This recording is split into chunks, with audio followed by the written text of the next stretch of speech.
Hello, everyone, and welcome to this very wonderful session with one of our very special clients. She's been with us from the very beginning. She's our very first client, and just like a lot of Nigerians today, she experienced some delays, and to the glory of God and with the help of a little bit of science, the Bridge Clinic was able to help her achieve her dream of being a parent. And today she's a proud mother of the beautiful twins that we love so much, Kosi Emekwe and Oge Emekwe. They are intelligent, they are doing fantastic. So she's one of our very special Aspire ambassadors. And I would just like to, without further ado, not taking the spotlight from her, because today is all about her, please just help me appreciate Mrs. Ifeoma Emekwe.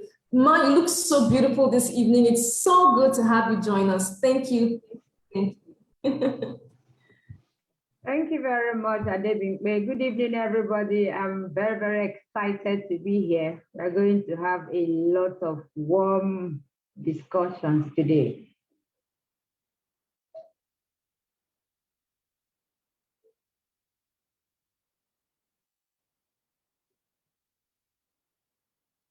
Adebimpe, it seems you're muted.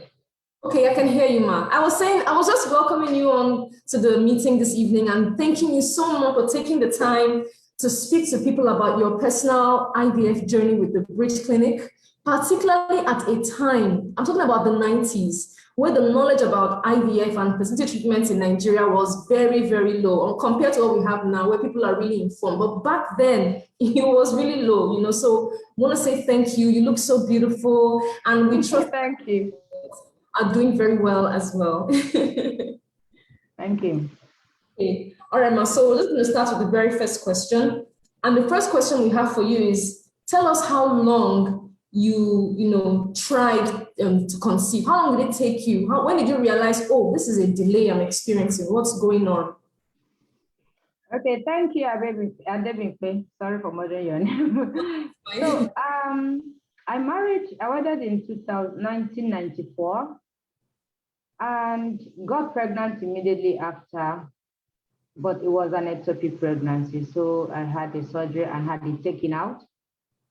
So I continued to try, but nothing was happening until after like 3 years, I knew that something was wrong because they said that whatever affected that other tube affected the other one.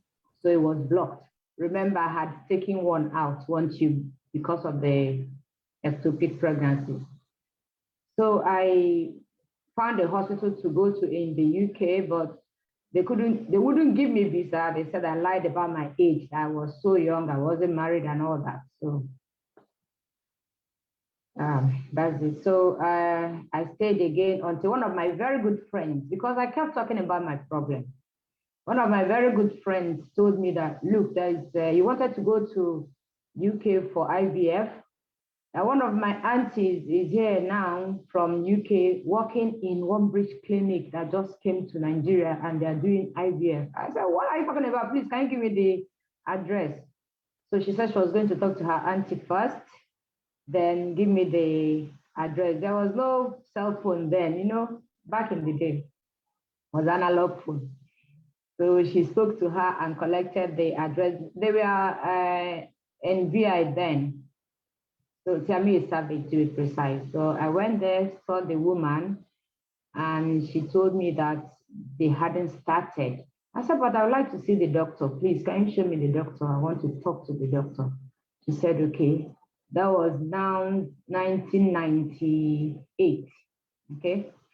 So I went to see Dr. Ajayi, and he told me, oh, we are still, as you can see, we are still putting things together, no logistics, blah, blah, blah. I said, doctor, please, when are you starting? That is the only thing I'm interested in. He said, okay, just give me your number. I said, okay, I can give you my office number, phone number, desk number, desk phone. He said he would call me. So I collected his own number, kept calling him. And before he knew it, he said they were ready. I said, okay, so I can come and do IVF. He said, yes. So that was the 6th year of marriage. So I went in and I did the procedure and outcome could say anogi. So I was the very first person. And Wow. people were like, "You're going to be the guinea pig."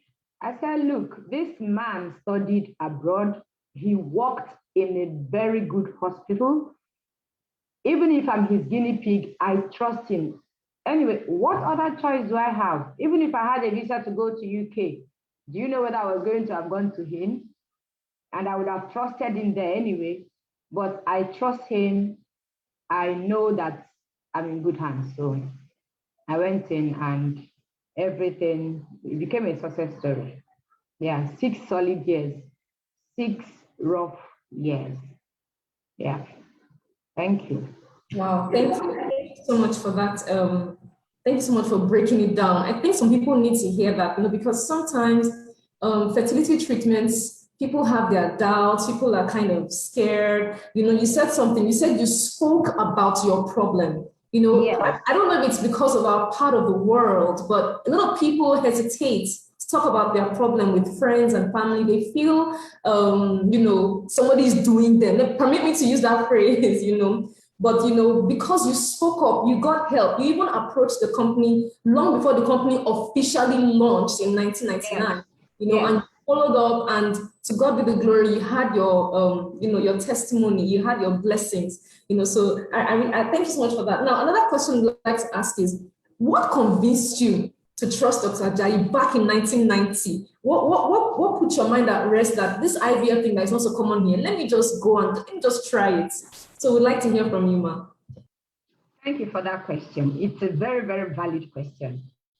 So when I got there, the very first time I saw him, my spirit told me, this is the person. Walking into the place in the first place gave me the assurance that this place is as good as what you can get out there abroad. Because even though the machines were not there, the environment, the ambience, once you step into the place, even though it was little at that time, he has never, cut down on quality and standard. Comparing it with the hindsight now, comparing it with what he has now is the same standard. So I walked in there with what was on ground, and with him, I talked to him. I told you I talked to him. So there is a way you can speak with somebody and you know that this person is genuine, this person is trustworthy, this person knows what he's doing. He talked about processes, he talked about procedure, he talked about standard. That time when there was, how many people knew about ISO standards? He did. So there's this air of, I know what I'm doing, even though he hasn't done it in Nigeria, but has done it abroad.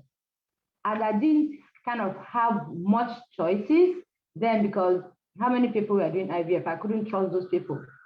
But once I spoke to Dr. Ajayi, I knew I had gotten to the right place. And as you can see, I tried it once. I'm not boasting, but because of God, God used him to bless me.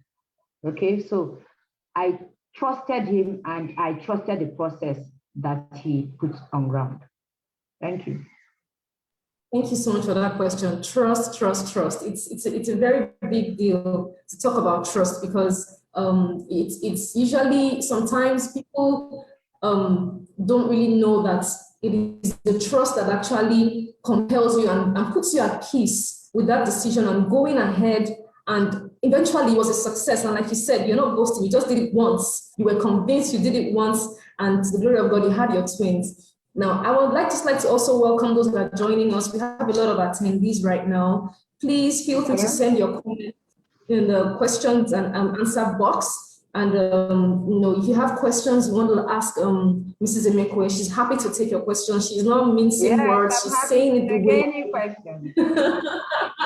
So you guys can go ahead and just post your questions in the Q&A box. And when we're done taking our own questions, we're going to attend to your questions. Thank you very much.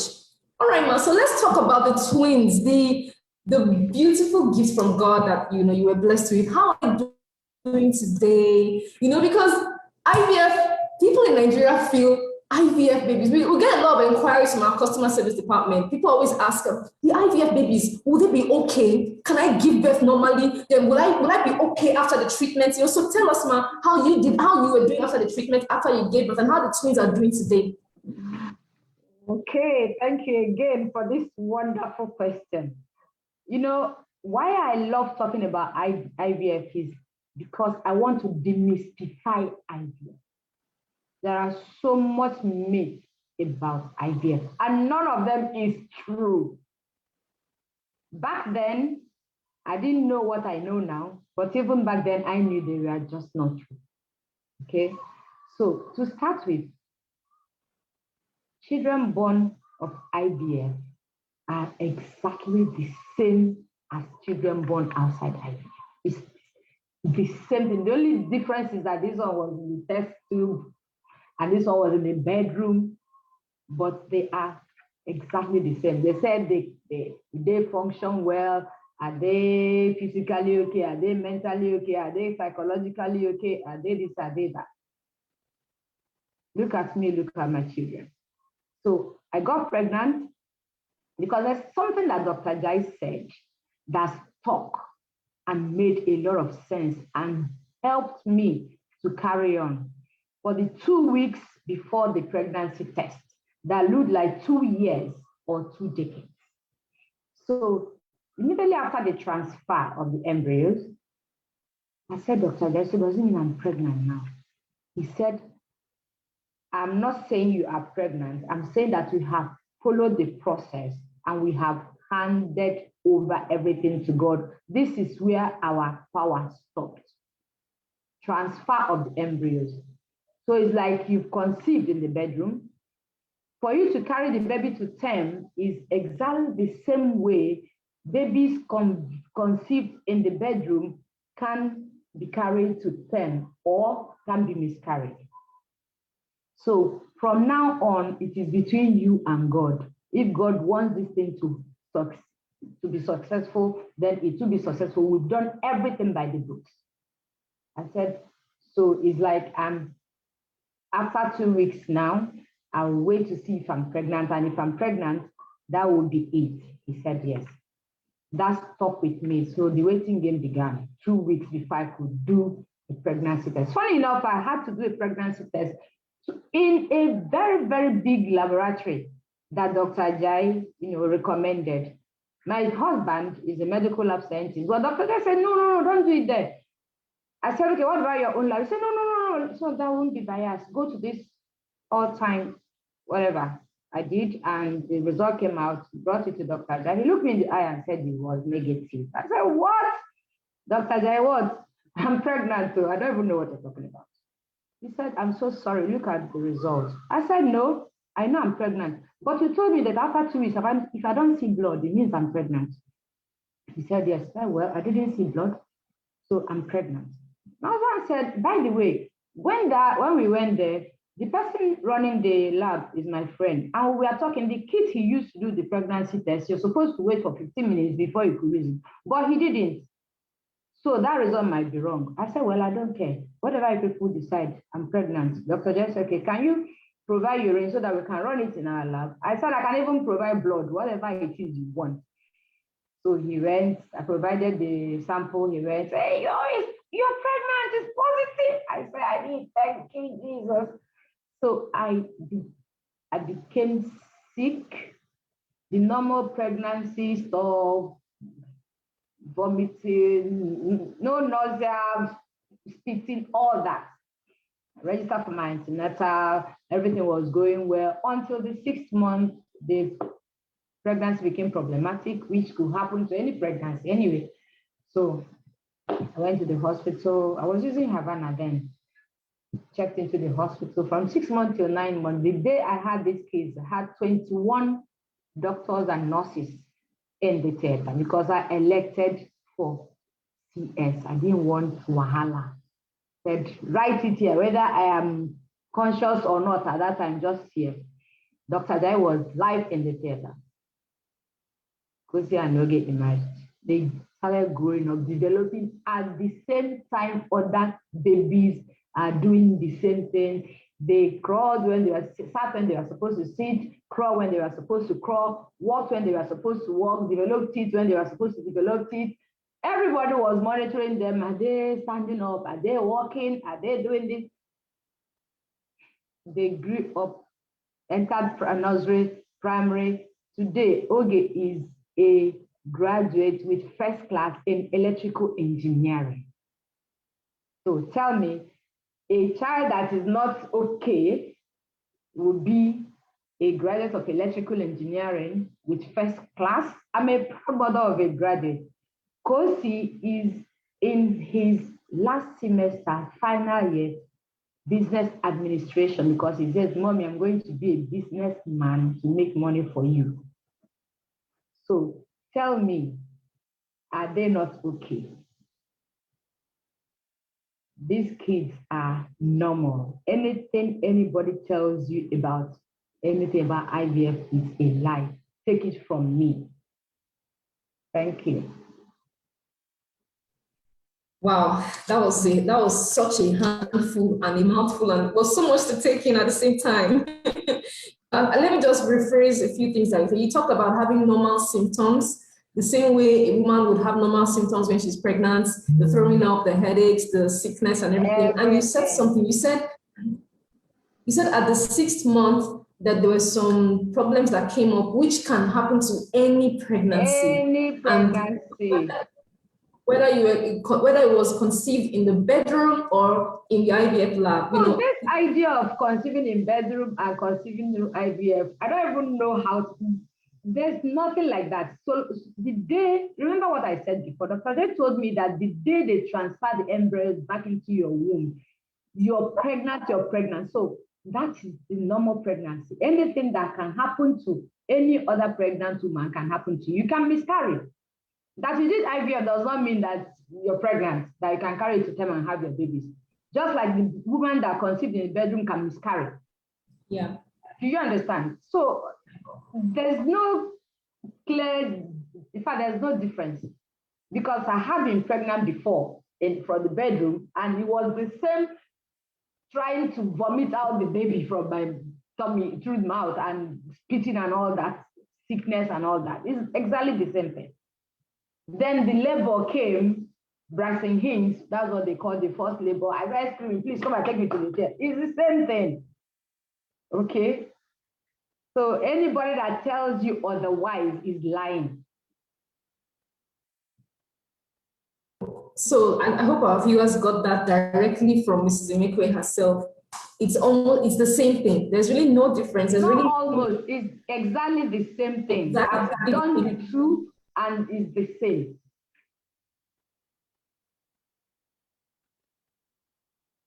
And I like the fact that you also mentioned that when the twins were born, that they were meeting their milestones. They were crawling at the right time, walking at the right time, talking at the right time.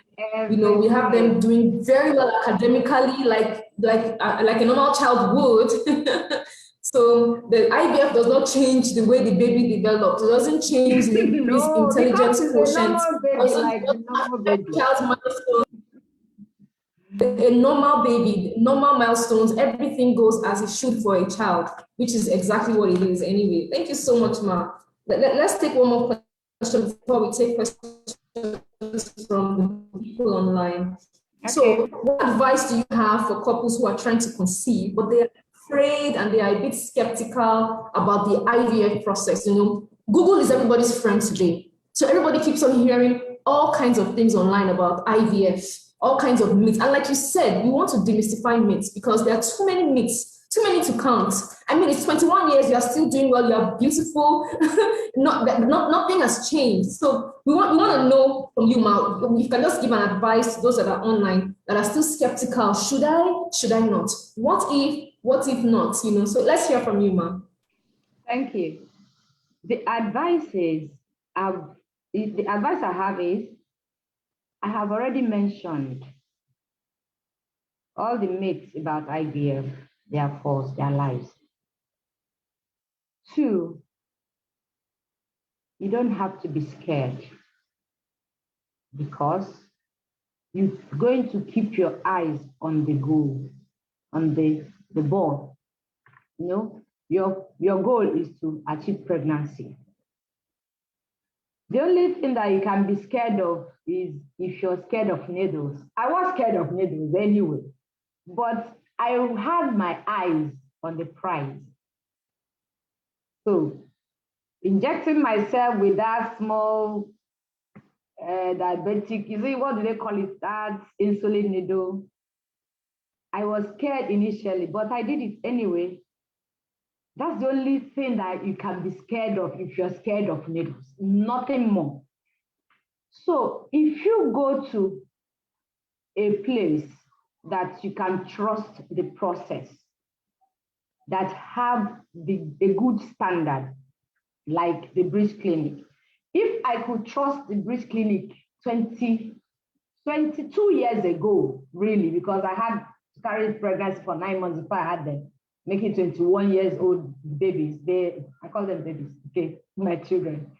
So if I could trust his process, his standards, procedures, everything, trusted him, then when technology was not all that what it is now, you can imagine someone saying you can't trust them now, that you can even Google anything you want to Google. Let me even tell you, somebody called me from Canada 2 days ago asking me that, I heard you did IVF, where did you do it? I said, but you're in Canada, I did my own in Nigeria. He said, he did it in Canada and he failed. I said, what do you think that you won't fail in Nigeria? He said that it's very expensive in Canada. That is the truth, that they can't afford it again. I said, okay, come to breast clinic. You heard about other clinics in Nigeria, fertility clinics. I don't know about those ones. Maybe they are good. But where I went to is what I'm telling you. It's like, I asked you, David, these glasses you're wearing, they're so beautiful. Where did you get them? If you got them in Gucci shop, you would tell me you got them in Gucci. You would tell me you got them in Miu Miu. Do you understand? So I told them, go to the breast clinic. It's abroad in Nigeria. The same thing you have there is what you have. I'm assuring you that one. Other ones, I don't know about it. So my advice is, if you want to do IVF, don't be scared. The myths are lies. They are lies. Go to a very good clinic where you can trust. It might be expensive. IVF is very expensive. It might be very expensive, but you will get your money's worth. By God's grace, you get pregnant. You can say, oh, it's expensive, but you wear gold, you wear hair, you have a car, you have a house. Which one is more important to you? You can save up money, you can borrow, because it's an investment. You can do all you want to do, but disregard the myths, their lies. Go to a very good fertility clinic. The one I went to, I am assuring you, is a breast clinic, and I'm assuring you it is good. Now, if you have doubts more than what after all I've said, the breast clinic has a counselor, in-house counselor, that can talk to you and, calm you down. She knows what to do. She knows her job. So you can actually go there and you talk to her. But I'm assuring you, the process is superb over there. Thank you. Thank you so much, Mark. You said something now which will just take me to, I'm going to start taking some of the questions, but I also want to mention to our online participants that this is also streaming on Facebook. So if you want to visit this video again, you can visit the Bridge Clinic's Facebook page, and you can always go back to what Mrs. Emiko is saying so that you can refresh your memory and it can help you with your decision eventually. All right, so I'm gonna very quickly take one of the questions we have. Somebody is asking and says, how did you stay mentally and emotionally strong during the IVF process, particularly on those days when your hormones seem to get the better of you and fear and anxiety creeps up? All right, thank you. So I had a very, very strong support system. My husband, my siblings, my friends.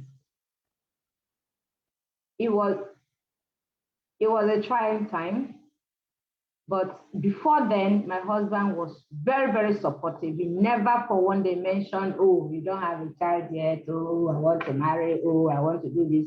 I give that to him. Then when I got pregnant, he was there to support me. My sisters were there to support me.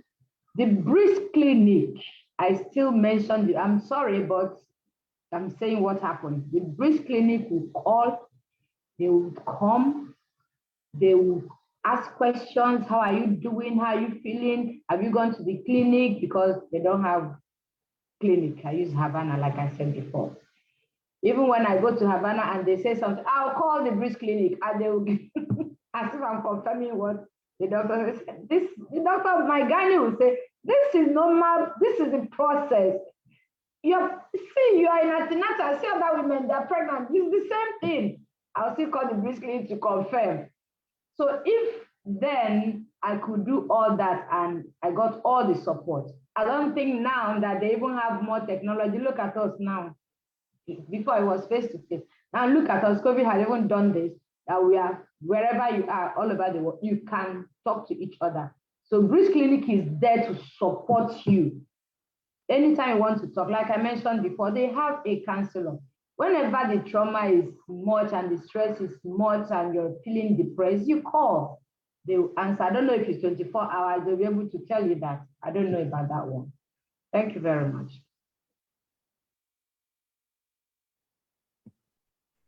Thank you. Thank you so much, Ma. Just to clarify, it's not a 24 hours call, but you do, when you begin treatment, you do have access to your doctor and your nurse. You have their phone number. If you feel any symptoms or any way they call, you can call them. They'll tell you exactly what to do. So thank you for that, Ma. Like you said, support system, IVF is an emotional journey, and couples working through it together usually have a higher chance because there's support, there's love, there's understanding, and I thank God that you have that, Ma. I'm going to take the next question. We have quite a number of questions. People are very interested. No problem, I'm here. All right, Ma. So this person is asking, did you opt to have the twins by putting in the 2 embryos, or it happened naturally? I don't know how to answer. Okay, is it 2 ways? That time, it was 3 embryos that were transferred. But I think things have changed now. They transfer only 2. So there's one time they used to qualify, one subsuming the other or something. But one died at 5th month. So there were 3. At 5th month, remember when I said 6 months? Remember when I said it became problematic? That was what actually happened. So one died. When I went for checkup, antenatal, they did the scan and they couldn't get heartbeat of one. I had to rush to the breast clinic and say, my babies are dying. Surgery did the scan and said, oh, one had died, but the other 2 were still there. So I carried them to 10, and they brought out that small one. We had dried, and because the womb was very, very, sterile, they call it sterile or what? It can, it cannot decay. So it didn't decay, it just shrunk, and they brought it out. So it was 3, but I had 2. Some people, they get 2 transferred and they have 1. Like my friend, I had 2 transferred and he has only 1. The wife had only 1. So yeah, that's it. Thank you. Thank you so much, Ma. We have some questions here that are somewhat clinically oriented. I would just like to mention now that Mrs. Emeko is not a medical doctor, so she might not be able to take some clinically inclined questions. But if you would like to send some, you are very welcome to send us your questions to enquiries@thebridgeclinic.com, or you can check the email address in the chat box where you can reach out to us, and our doctors will respond to you as a clinician can. Mrs. Emeko is only telling you her experience. She's not a doctor. So thank you very much for that question. All right, we have some more questions here. Okay, I'm just trying to access the question. Someone says, okay, this is also a clinical question. So this person is talking about a particular medical condition. Like I just said, Mrs. Emeko is not a doctor. So I don't know what medical condition they called it, just that the tube was blocked. Okay. So by the way, I missed a very, very, I had bilateral ectopic pregnancy. Okay. After I had Kosi and Oge, I got pregnant on my own and it became ectopic again. So I don't have tubes, but I have Kosi and Oge. And one of my friends, one lady that did with me that time had a baby girl. 3 were transferred, she had a baby girl. But before then, she already had bilateral ectopic, so she didn't have tubes. But after she went back to breast clinic for another cycle, and they did a test, told her she was pregnant. She said no, she wasn't pregnant because she didn't have tubes. But she was pregnant, carried the baby to term, and she had the baby. Wow. I think that's beautiful. I think that's really beautiful to know that even when she was actually arguing with the doctor, Jai, and all that. No. Come, let's do, because remember I mentioned processes in the breast clinic. Before they do it, they will do all the tests. Come, let's do tests. The woman said, no, just go and do it. I'm not pregnant. We don't care. We must carry out the pregnancy test and all those other tests. They insisted. That was when she didn't even know she was pregnant because she never knew it was going to be possible to have a baby or get pregnant without tubes. Yeah. Well, I think that's beautiful. In fact, even when she was doubting, and we had to confirm to her that you are pregnant. Yes. Yes, wow. I remember that vividly. Wow, that's amazing to know. Okay, ma, just to mention to the viewers, a bilateral ectopic pregnancy is when both of the... Oh, I spoke English. Yes, you did. Yes, you did. Okay, ma, let me permit you, since you went to let me permit you to explain what bilateral ectopic pregnancy... Okay, I can explain that. So remember that I said the first time after my wedding, I got pregnant and I had an ectopic pregnancy. So one tube was removed. Normally a woman has 2 tubes. One tube was removed. Then I started trying to get pregnant again. I couldn't. I did a lot of hydrotubation. Hydrotubation means flushing of the tube. Very painful. So then the doctor my gynae told me that whatever affected that bad tube that was removed had affected the second tube. And getting pregnant in the bedroom will not be possible. That was when I started talking to people about my problem, and my friend recommended the bridge to me. So after I had Kosi and Oge through IVF by the bridge clinic, I got pregnant on my own with that bad tube. Of course, it was blocked. So the embryo couldn't transfer down to implant in the womb. And I went for another surgery, they cut it off. So that is bilateral ectopic. Yeah. All right, ma, thank you for that clarification. For those of us watching, we have a poll that has just popped up on your screen. We'd like you to please fill the poll so we can have some more information about how we can help you achieve your dream of becoming a parent. And I'm going to take this last question. Did you stay very active during your IVF process, or you took it easy and stayed relatively calm? So I think this person just wants to know how your general physical activity was during your own IVF process, whether you were the easygoing pregnant woman or you were active, you were working out, how was it for you? Then I'd like to just quickly merge this with one more question.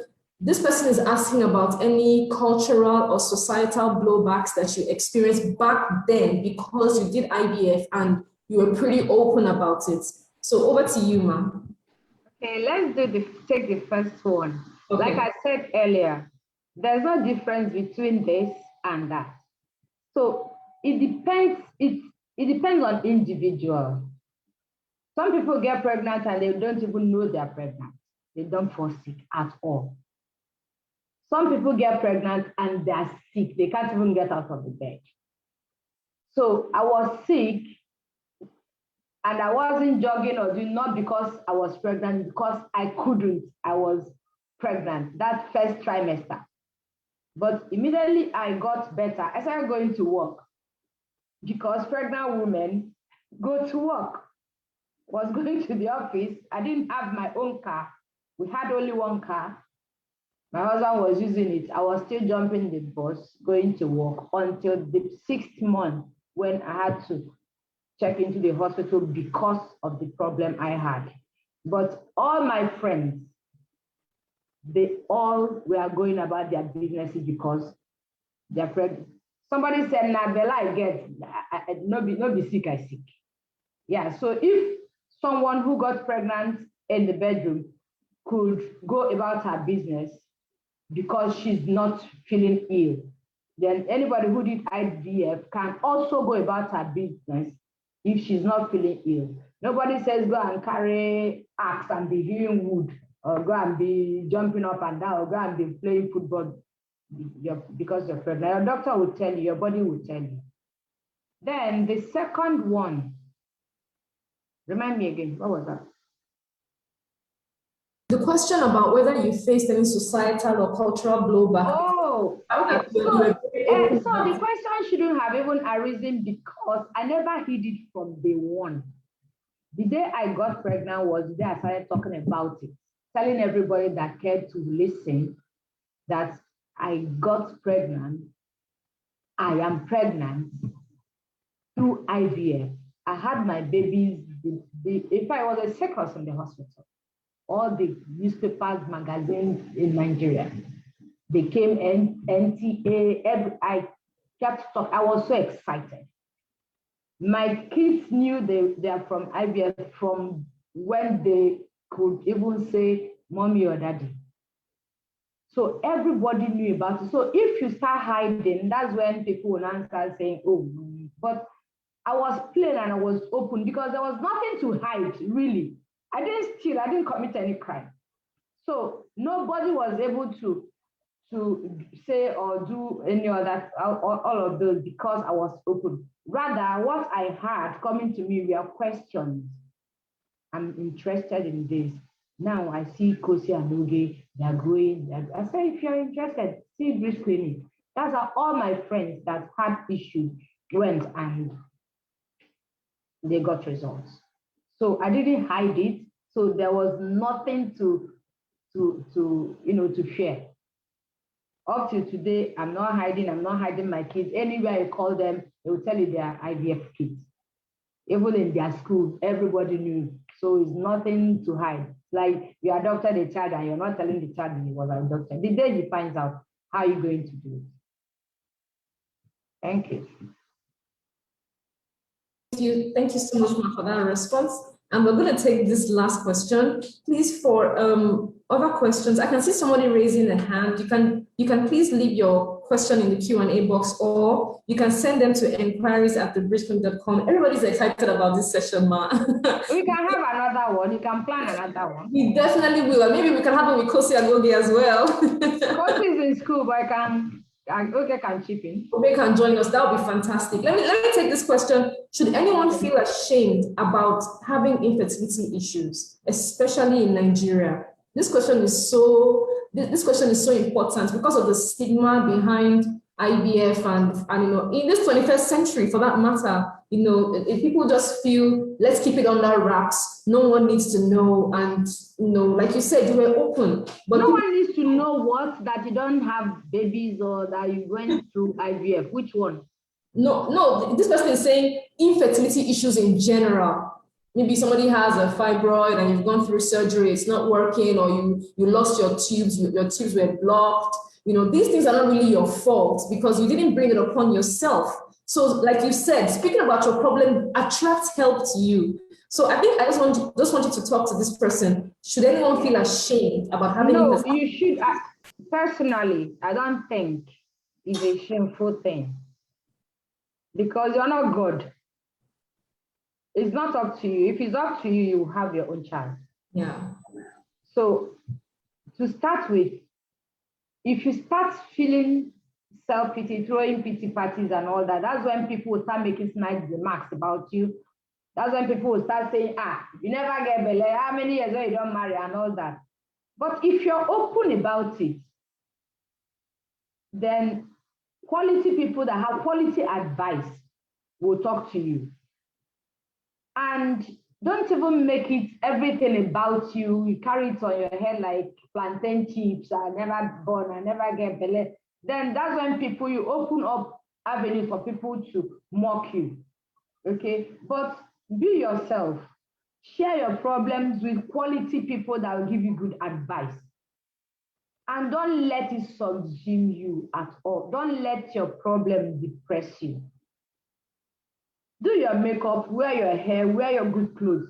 What will be, will be. If you have a problem, you already know you have a problem, seek solution. You can give the person my personal number and email. Let's chat. I can talk to you. I can guide you through. We can walk through this. I've been through this. We can walk through it, and I can even follow you to the breast clinic. It's not a shameful thing. Pray about it. Let God's will be done. Okay, so don't be ashamed that you're not pregnant yet, because you're going to get pregnant. You're going to carry your kids in your hands. 6 years after, did I know I would be able to get pregnant? I didn't, but look at me now. Talk about 2000 when I had them. It was like yesterday. Everything is vivid in my mind. Look at, I'm seeing since 1999. That was when I got pregnant. But it was just like yesterday. See how I'm saying it, talking about it as if it just happened. So nothing to be ashamed of. I'm ready to work with you. Please give this person my number. Thank you so much, Ma. Please permit us to take this last question. No problem. You can keep asking the question until you're ready to close. Okay? Thank you so much for your time, Ma. We're so grateful. I want to help everybody that is interested to have a baby to have a baby. Ask me anything, I will tell you. I don't have anything to hide at all, no matter the kind of question it is. Nothing is stupid, nothing is too much. Just ask. Thank you so much, Ma. Let me take this question. What is your take on handling fertility challenges as a couple and not alone? You know, a lot of people feel alone in the infertility journey. A lot of women feel like, I'm going through this alone. When if it's a female factor in fertility, and likewise some men, their ego is shattered and they feel like they are all by themselves. You know, family pressures. When is your wife going to conceive? What are you guys waiting for? You know, so what's your take on handling it as a couple? This is a very, very vital question. Handling it as a couple is the best way to handle it, because you are a couple. So you can't get yourself pregnant. A man cannot get himself pregnant. So if you're handling it as a couple, you're each other's support system, and it is better. The man will be able to defend the wife when families come. Your wife hasn't got pregnant, you married a man, you kept a man in the house, go and marry another person. If they are not together, you will listen to them. And don't think that you are alone as a woman because your husband is not crying every day the way you're crying. Men have different ways of handling issues. It doesn't mean he's not touched, but he can be openly crying. What are you going to do if you see your husband crying because you don't have a child? You will lose your head. You will just be so depressed. So don't feel that he does not understand. He does. And don't fight him because he is going out to drink, because you don't have a baby. You make it all about you. Anything he does is because you don't have a baby yet. He says hello to Mama Q. It's because you don't have a baby. No, don't even overstress this. Pray together. Discuss IVF together. Go to counseling together. Do IVF together. And I'm sure in the breast clinic, they will not even answer you without your husband.